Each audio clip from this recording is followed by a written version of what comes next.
Two top senators today voiced very different views of the exchange of 5 Gitmo prisoners for Sergeant Bo Bergdahl.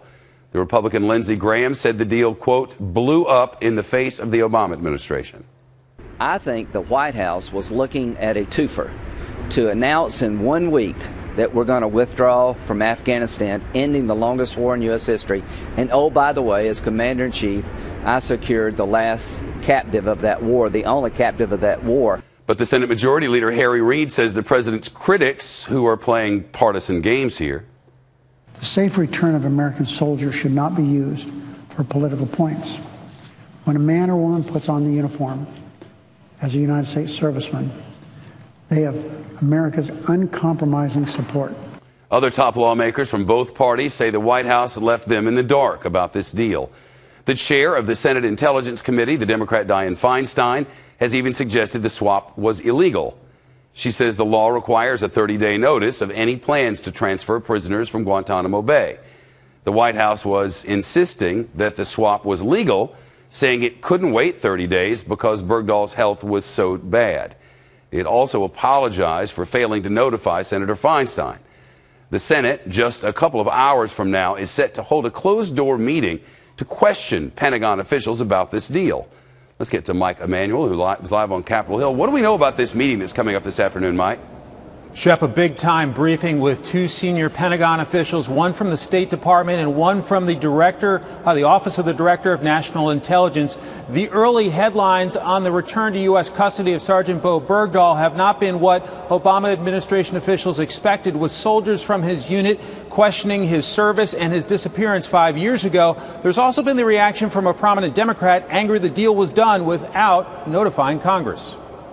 It comes with some surprise and dismay that the transfers went ahead with no consultation, totally not following the law, and in an issue of this kind of concern to a committee that bears the oversight responsibility. A State Department spokesperson a short time ago said their focus remains on getting Bergdahl the care that he needs, but clearly administration officials are hoping some of those senators will come out of this briefing expressing support for the deal. Shep? Well, the meeting a couple of hours away, are we expecting to hear from anyone on what happened in there, or are they supposed to keep all this a secret?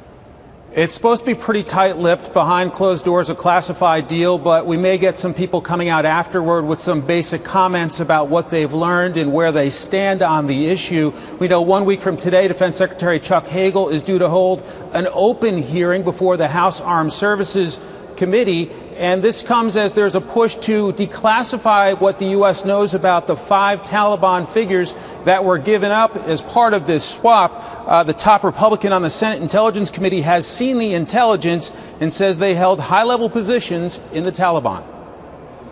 The fact of the matter is that these are 5 of the most dangerous folks in the world. This is Mullah Omar's board of directors. It's his Fab 5 team. So about 2 hours from now, all 100 senators are invited to get a whole lot more information about this swap involving Sergeant Bo Bergdahl. Shep? Mike Emanuel on Capitol Hill. Mike will let us know what he finds out from there coming up on Special Report tonight. Well, even if the president had given Congress 30 days notice, was the prisoner swap itself legal? Our senior judicial analyst, Judge Andrew Napolitano, is with us on the Fox News deck. Was the swap itself, 5 of them for Bo Bergdahl, legal? No. There are 2 legal problems with it, one of which you just discussed with Mike Emanuel. And the statute is actually stronger than Senator Feinstein has characterized it.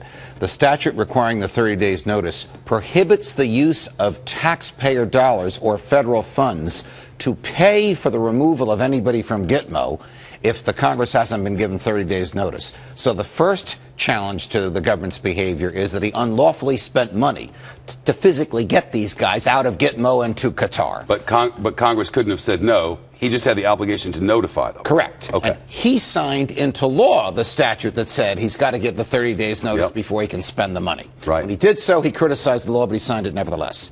The other problem is far more, the other unlawful behavior is far more problematic for the president. And that is the argument that by releasing these guys into the theater of war in the Middle East, he has provided material assistance to a terrorist organization. Fact. The Taliban has been declared by the Congress and the president to be a non-state terrorist organization. Fact. Federal statute makes it a crime, punishable by 10 years in jail up to life in prison for materially aiding a terrorist organization. Fact. The courts have ruled any assistance knowingly and intentionally provided to a terrorist organization by an American makes that American liable for prosecution under this statute. You're accusing the President of the United States of aiding and abetting the enemy? Yes. Yes, it's pretty clear right there in the statute. There's no exception for the president's behavior. That's the Nixon argument. If the president does it, it's not illegal. This statute governs everybody. Your first point was that he returned these combatants to the theater. The president argues that he sent them to Qatar and that they'll be held in Qatar for a year. That's the president's argument. When the president was questioned about this in Poland yesterday, he acknowledged it is probable that they either won't stay in Qatar for a year, or as soon as they leave Qatar, they will return to the theater that they once inhabited. 3 of them were intelligence officers, 2 of them were military officers. Aiding and abetting the enemy. Is that a matter of interpretation? Yes, of course it's a matter of interpretation. So it's your interpretation that the President of the United States has broken the law and should be imprisoned?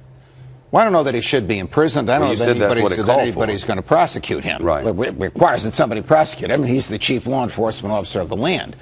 But the Congress should be aware of the fact that this statute was arguably violated by the president. The bar for aiding and abetting statute? It's not aiding and abetting. That's different. It's providing material assistance to a terrorist organization, an organization that the Congress and this president have characterized as terrorist. And the assistance is human assets that he has returned to this organization. But he makes the argument he didn't return them. He makes the argument that he sent them to a neutral place, but that he believes that they may do us harm.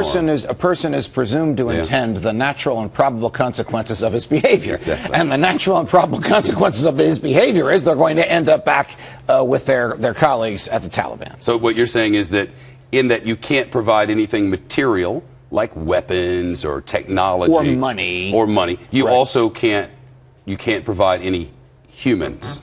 That's in the way that I will say in fairness to the president, the case has never been scrutinized by the courts because no one has made this challenge yet. Because under the Constitution, the commander-in-chief can do what he wants in the way he sees fit with prisoners of war.